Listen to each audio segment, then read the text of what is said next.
Au nom du Père et du Fils et du Saint-Esprit. Amen. Esprit de Dieu, souffle de vie. Esprit de Dieu, souffle de feu. Évangile de Jésus-Christ selon saint Marc.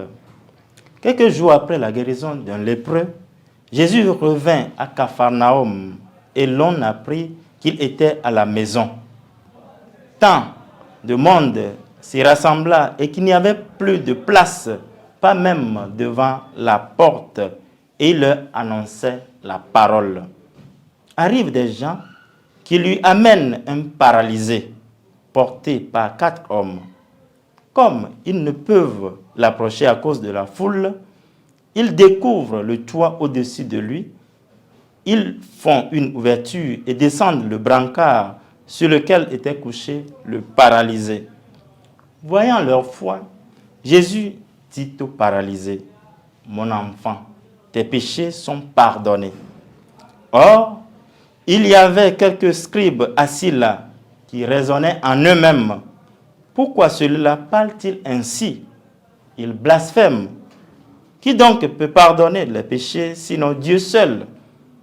Percevant aussitôt dans son esprit les raisonnements qu'il se faisait, Jésus leur dit, « Pourquoi tenez-vous de tels raisonnements? Qu'est-ce qui est le plus facile?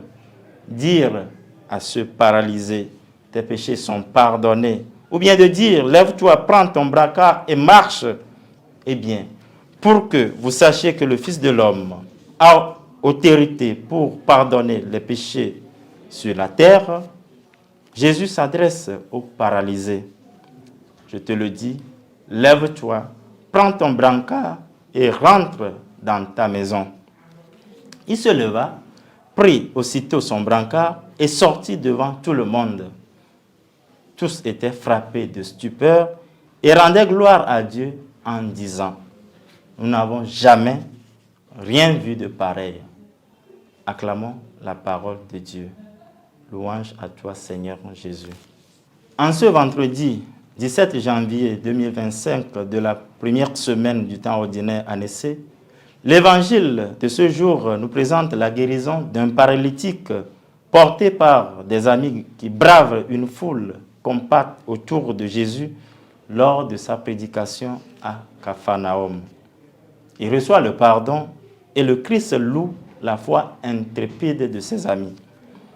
Malgré l'affluence des malades infirmes autour de Jésus, les 4 hommes braves du paralytique ont pu décoiffer le toit, bravant tout obstacle pour descendre le malade aux pieds de Jésus.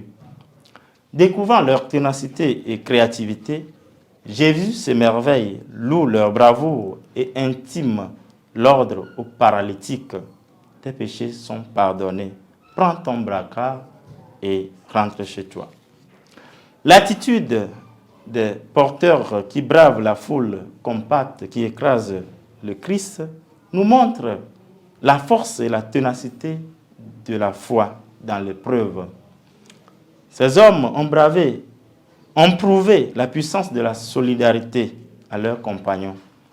Ils ne se découragent pas devant la foule immense autour de Jésus. Ils inventent, ils créent, ils innovent. Ils bravent les difficultés pour aller à la rencontre du Maître.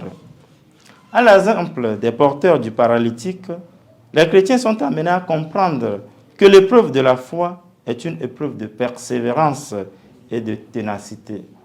L'Évangile nous apprend la lutte perpétuelle de l'homme de foi. Devant la souffrance, il crie vers le Seigneur sans jamais se décourager. Dieu nous exauce et ne nous laisse pas, ne se lasse pas de nous projeter vers l'avenir. Heureusement que le dessein de Dieu est le salut de tous. Nous ne sommes pas solitaires dans cette lutte de foi. En marchant ensemble, faisons confiance à la puissance de la solidarité pour porter les plus faibles, les marginaux, nos frères. C'est ce qu'a démontré les 4 amis du paralytique. Faisons-le ainsi pour tous ceux qui nous sollicitent aujourd'hui et pour les siècles des siècles. Au nom du Père et du Fils et du Saint-Esprit. Amen.